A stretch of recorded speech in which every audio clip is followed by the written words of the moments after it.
আমার প্রিয় ও স্নেহের 2024 সালের নতুন বছরের চতুর্থ শ্রেণীর ছাত্রছাত্রী বন্ধুরা, আশা করি তোমার সবাই ভালো আছো।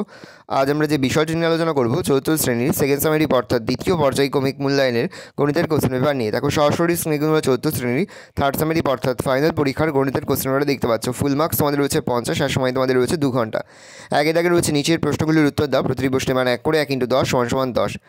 একমাত্র জোড় মৌলিক সংখ্যা কোনটি? উত্তর হবে 2। প্রশ্ন একটি, ঘনকের তল সংখ্যা কতগুলি? উত্তর হবে 6টি তল। প্রশ্ন, কোন সংখ্যা মৌলিকও নয় যৌগিকও? উত্তর হবে 1। প্রশ্ন, যে কোনো সংখ্যাকে 0 দিয়ে ভাগ করলে ভাগফল কত হবে? উত্তর হবে অসংগত। প্রশ্ন, আয়তন পরিমাপের মূল একক কি? উত্তর হবে লিটার। প্রশ্ন, 2/15 2/17 এর মধ্যে কোনটি বড়? উত্তর হবে 2/15।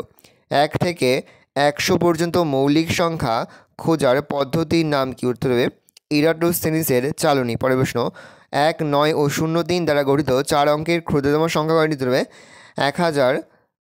1039। প্রশ্ন, দুটি সংখ্যার সাধারণ গুণনীয়ক 1 হলে তাদের কি সংখ্যা বলে? উত্তরে পরস্পর মৌলিক সংখ্যা। 5-এ 3টি গুণিতক লেখো। 5, 10, 15। শূন্যস্থান পূরণ করো। বলের উপরিতল ড্যাশ উত্তরে বক্রতল। যে ত্রিভুজের দুটি বাহুর দৈর্ঘ্য সমান তাকে ড্যাশ বলে? উত্তরে সমদ্বিবাহু ত্রিভুজ। প্রশ্ন, লুডোর ছক্কার আকার ড্যাশের মধ্যে হবে ঘনক। প্রশ্ন, কোনো সংখ্যার গুণনীয়কের সংখ্যা ড্যাশ উত্তরে নির্দিষ্ট। 2 মিটার = ড্যাশ উত্তর হবে 200 সেন্টিমিটার। নির্দেশ অনুযায়ী উত্তর দাও। প্রশ্নের মান 2 করে 2 × 2 = 4। 2 দ্বারা বিভাজ্যতার শর্ত কি? একটি বর্গক্ষেত্র একটি বিষমবাহু ত্রিভুজের চিত্র অঙ্কন করো। পরে সরল করো। 54/6 × 4/12 হচ্ছে সেকেন্ড ব্র্যাকেটের মধ্যে first bracket 61/6 first bracket close ভাগ 11 সেকেন্ড ব্র্যাকেট ক্লোজ × 3। পরে হচ্ছে মৌলিক উৎপাদকে বিশ্লেষণ করে গুণ করো। 213 × 21 বলে যোগ করো। 5 কিগ্রা 75 গ্রাম যোগ 6 কিগ্রা 95 গ্রাম যোগ 1 কিগ্রা 85 গ্রাম। পরে মৌলিক উৎপাদকে বিশ্লেষণ করে ভাগ করো 1560 ভাগ 30। প্রশ্নের মান রয়েছে 3। আরে দাগে রয়েছে নিচের প্রশ্নগুলির উত্তর দাও। প্রশ্নের মান 4 করে 4 × 4 = 16। পুতুল মাসি 1 সপ্তাহে মোট 210টি কাগজের ঠোঙা তৈরি করেন। তিনি প্রতিদিন সমান সংখ্যক ঠোঙা তৈরি করলে একদিনে কতগুলি ঠোঙা তৈরি করতে পারবেন? হিসাব করো। আজ চতুর্থ শ্রেণীতে 30 জন ছাত্রছাত্রী স্কুলে এসেছে। প্রথম বেঞ্চে 3 জন, দ্বিতীয় বেঞ্চে 4 জন চলে গেল। বাকি ছেলে মেয়েদের 2টি করে লজেন্স দেওয়া হলো। মোট কতগুলি লজেন্স লাগবে? কোনো আয়তাকার বাগান লম্বায় 15 মিটার ও চওড়ায় 12 মিটার। ওই বাগানটিতে বেড়া দিতে হবে। বেড়ার দৈর্ঘ্য নির্ণয় করো। রতন কাকু গত 3 সপ্তাহে মোট 4515টি খবরের কাগজ বাড়ি বাড়ি বিক্রি করেছেন। তিনি একদিনে কতগুলি কাগজ বিক্রি করেছেন? উৎপাদকের সাহায্য নেবে। এবার আমরা সম্পূর্ণ প্রশ্নপত্রের সমাধানটা দেখে নেব। আমরা প্রশ্নের সমাধানটা দেখে নাও। যদি সংখ্যাটি এককের ঘরের অঙ্ক 0 বা জোড় সংখ্যা হয় তবে সংখ্যাটি 2 দ্বারা বিভাজ্য। যেমন 180, 650, 522 ইত্যাদি সংখ্যার একক এর ঘরের অঙ্ক যথাক্রমে 0, 6, 2। সুতরাং 3টি সংখ্যাই 2 দ্বারা বিভাজ্য। পরে রয়েছে বর্গক্ষেত্র আর বিষমবাহু ত্রিভুজের চিত্র। ভালো করে দেখে নাও চিত্রটা। সরল করো। 54/6 × 4/12। 54 থেকে 6 ভাগ করলে 9, 9 × 4/12।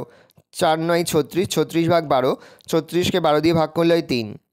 পরে রয়েছে 61/6 ভাগ 11 × 3।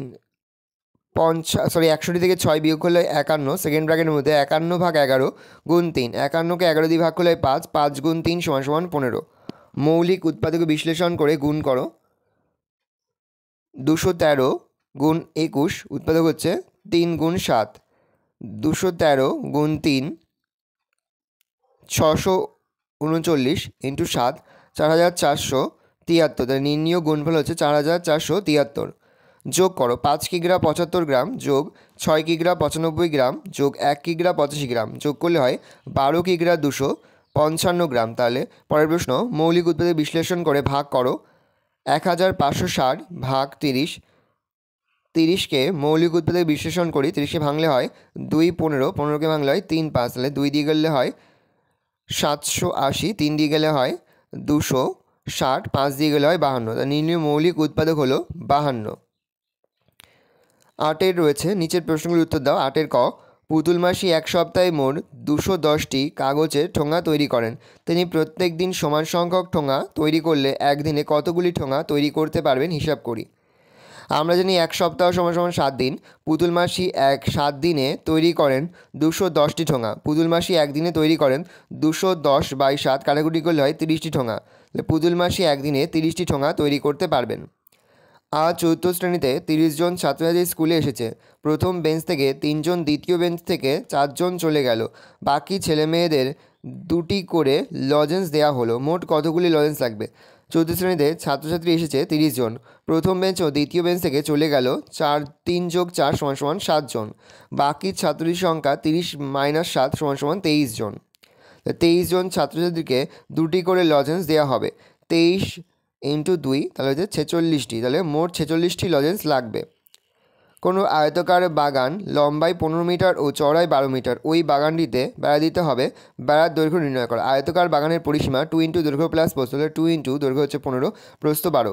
তাহলে 2 গুণ 15কে 12 দিয়ে যোগ করলে হয় 27। 2 গুণ 27 সমান সমান 54 মিটার। তাহলে বেড়ার দৈর্ঘ্য 54 মিটার। রতন কাকু গত 3 সপ্তাহে মোট 4515টি খবরের কাগজ বাড়ি বাড়ি বিক্রি করেছেন। তিনি একদিনে কতগুলি কাগজ বিক্রি করেছেন? 1 সপ্তাহ সমান সমান 7 দিন। 3 সপ্তাহ সমান 3 গুণ 7 সমান সমান 21 দিন। 21কে মৌলিক পদ্ধতিতে বিশ্লেষণ করি। 21কে ভাঙলে হয় 3 7।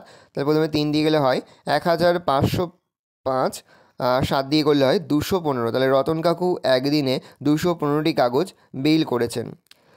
ভালো করে দেখে নাও, এই রয়েছে টোটাল তোমাদের থার্ড সেমেটিভ অর্থাৎ ফাইনাল পরীক্ষার চতুর্থ শ্রেণীর গণিতের কোশ্চেন পেপার। ভালো তোমরা কোশ্চেনটা দেখে নাও। আশা করি ভিডিওটা ভালো লেগেছে। ভিডিওটা ভালো লাগলে ভিডিও লাইক করতে দেখতে ভুলবে না। আর আমার চ্যানেল নতুন হওয়া লাল কালার সাবস্ক্রাইব প্রেস করে পাশে বেল আইকনটা প্রেস করে যখন নতুন কোনো ভিডিও আপলোড করি সবার ফার্স্ট নোটিফিকেশন তোমরা পেয়ে যাও। আর এই ভিডিওটি তোমার বন্ধু বান্ধবী আত্মীয়স্বজন সবার মধ্যে কিন্তু অনেক শেয়ার করে দেওয়া রয়েছে। চতুর্থ শ্রেণীতে পড়ছে। আমরা কিন্তু ইতিমধ্যে চতুর্থ শ্রেণীর প্রতি বিষয় সিলেবাস, প্রশ্নকাল এবং নমুনা প্রশ্নপত্র কিন্তু আপলোড করে দিই। তোমাদের এখনও পর্যন্ত সেই ভিডিওগুলো না দেখে থাকো, ভিডিওগুলো কিন্তু তাড়াতাড়ি দেখে নাও। তোমাদের সকলকে জানাই আগাম পরীক্ষার অনেক শুভেচ্ছা এবং অভিনন্দন। একেবারে ভিডিও শেষে স্ক্রিনে তোমরা একটা প্লেলিস্ট দেখতে পারবে, তারপরে ক্লিক করলেই সমস্ত ভিডিওগুলো কিন্তু তোমরা পর দেখে নিতে পারবে। ভালো তোমরা কোশ্চেন পেপারটা দেখে নাও।